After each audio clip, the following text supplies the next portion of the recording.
lexo, studio, mëso. Asnjëherë nuk janë të barabartë njerëzit që dinë me ata që nuk dinë. Asnjëherë nuk i kam nda fe e hadhëve.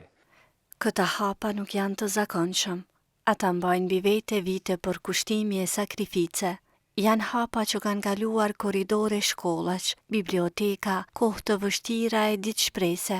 Sot, me 7 mars, këta hapa flasin më shumë se fjalët, flasin për 46 vite në arsim, një jetë në shërbim të dijes.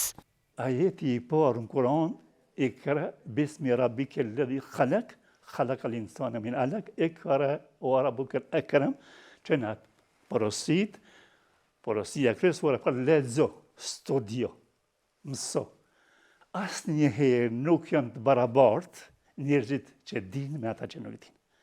Dhe nisën nga këto thënie hyjnore, Kur'anin e kam bë hatme para se me fillu alfabetin e Shqipës.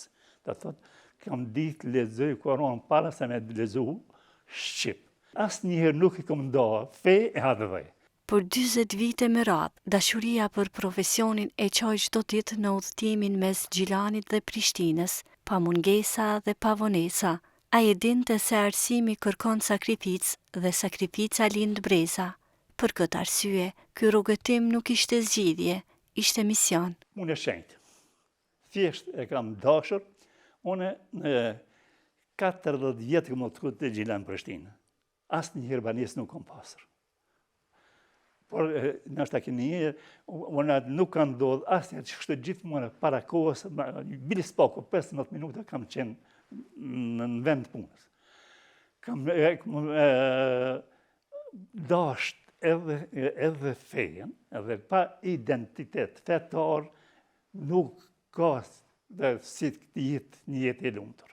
Si prindi, si këzotë, e din sa i zotë se çdo lëvizje ti, apo saj, të fëmisa, ka prej fëminis, lëvizjet e pare që i bon, i manë men. Të knaqesh me te, ashtu është me nëzës, ashtu është me studentin. Por lirisht mu me thonë, asnjëherë kurse më ka ndodhë me mdallë dhe një nëzës dhe ku me thonë, ma bone pa drejtë. Asnjë student, kurse nuk ka ndodhër, që për të njëtë në gjonë. I ka pëlqy nota, ka marrë, si ka pëlqy nota, një thonë, një mrapa kur, njëherë nuk ka pas. Heq kur. Nuk ishin vetëm klasat që e prisnin, ishte një kohë e rëndë, ku dija mbikëqyrej, e mësuesi sfidohej. Presioni, përcjelljet dhe frika nuk e ndalen misionin e tij, sepse për të, mësimdhënia ishte qëndresë dhe përgjegjësi. Çështja e përcjelljes, policia, udhba, e Serbisë, nga çdo hap ti ke qenë i çdo gjë që ke qenë, qoftë për fe, ke thënë diçka, ose qoftë për çështjen kombëtare, ti ke mund të arrestosh, burgosësh, edhe siç ka ndodhur më vonë, edhe ato i kam përjetuar. Pas mund të marrës me asë men heshore. Unë thash, kur kam qenë nxënës me derisa as libër leximi në gjuhën shqipe, thash, pas asë një libër leximi, e kemi pas qitonka në gjuhën serbe, por jo libër diçka në gjuhën shqipe. Thjesht, është dashur me punu natë e ditë, dhe natën më shumë, me ato mundësi që ke pas me bo një materiale, me ju diktu nxënësve.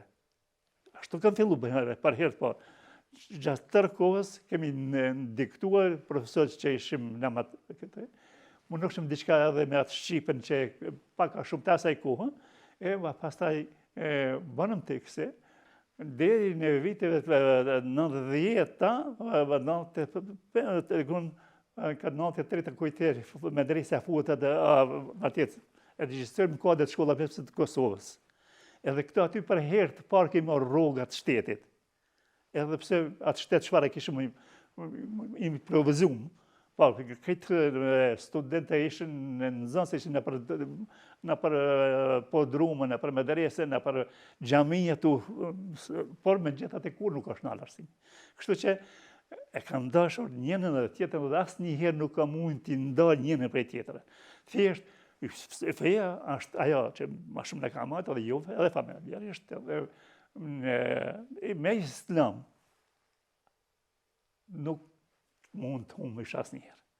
Qazim Qazimi lindi me 11 tetor 1946 në Loftë, komuna e Gjilanit. Mësimet e para fetare dhe adhetare i morin nga babai, ndërsa para shkollës fillore përfundoi leximin e mushafit të imami Mulla Bilali. Shkollën fillore e kreu në Loftë dhe 8 vjeçare në Pogragj. Në vitin 1962 u regjistrua në medresen Gazi Husrev Beg në Sarajev, ku qëndroi një gjysmë vjetor për të vazhduar më pas në medresen e mesme Alaudin në Prishtinë, të cilën e përfundoi në vitin 1966. Në vitin akademik 1967-68 u regjistrua në Fakultetin Filologjik Orientalistik në Beograd, por qëndroi vetëm një semestër. Studimet universitare i vazhdojnë në Fakultetin Filozofik të Universitetit të Bagdadit, Letërsi dhe Sheriat Islam, ku përfundoi 8 semestra dhe diplomoi në qershor të vitit 1972. Pas kthimit në Kosovë nga shtatori i këtij viti, filloi punën si profesor në medresen Alaudin. Po atë vit nisi studimet pas universitare në Fakultetin Filozofik të Universitetit të Prishtinës me bursë për magjistraturë. Nga viti 1990 u angazhua në ligjërata për ruajtjen e identitetit fetar dhe kombëtar në Kosovë dhe Qendra Evropiane. Në periudhën 1991-95 ishte drejtori i medreses Alaudin, duke realizuar reforma të rëndësishme, përfshirë pranimin e saj në rangun e shkollave të mesme të Kosovës dhe zyrtarizimin e emblemës së medreses. Ishte ndër themeluesit e lidhjes së arsimtarëve shqiptar Naim Frashëri dhe antar i kryesisë së saj. Gjatë viteve 1992-1993 u arrestua dhe u burgos disa herë nga policia serbe për shkak të aktiviteteve institucionale dhe kombëtare, përfshirë pengimin e Kuvendit të Republikës së Kosovës dhe Senatit të Universitetit të Prishtinës në ambientet e medresesë. Krahas mësimdhënies, botoi dispensat Historia e Kuranit dhe Zhvillimi i shkencës së tefsirit dhe shkenca e hadithit dhe terminologjia e saj. Magjistroi me 25 dhjetor 1995 me temen Ndikime orientale në veprën letrare të Naim Frashërit. Doktoroi me 23 maj të vitit 2001 me temen Jeta dhe vepra letrare e Muhamet Çamit. Ka ligjëruar në Fakultetin e Studimeve Islame që nga themelimi, në Fakultetin Filologjik gjatë periudhës 2002-2009 dhe u zgjat dekan i Fakultetit të Studimeve Islame me 17 maj 2011, duke udhëhequr atë deri në vitin 2014. Pas doktorimit në vitin 2001, botoi monografin Jeta dhe vepra letrare e Muhamet Çamit, si dhe veprën shkencore Njohuri mbi Kurani. Ka mbi 46 vjet veprimtari arsimore, mbi 40 vepra të botuara, 10 rakumtesa shkencore dhe një opus të gjerë artikush e studimesh nga fusha islame dhe albanologjike. Edhe pas pensionimit, vazhdon veprimtarin shkencore. Është familjar, baba i 5 fëmijëve dhe gjysh i 18 nipërve e mbesave.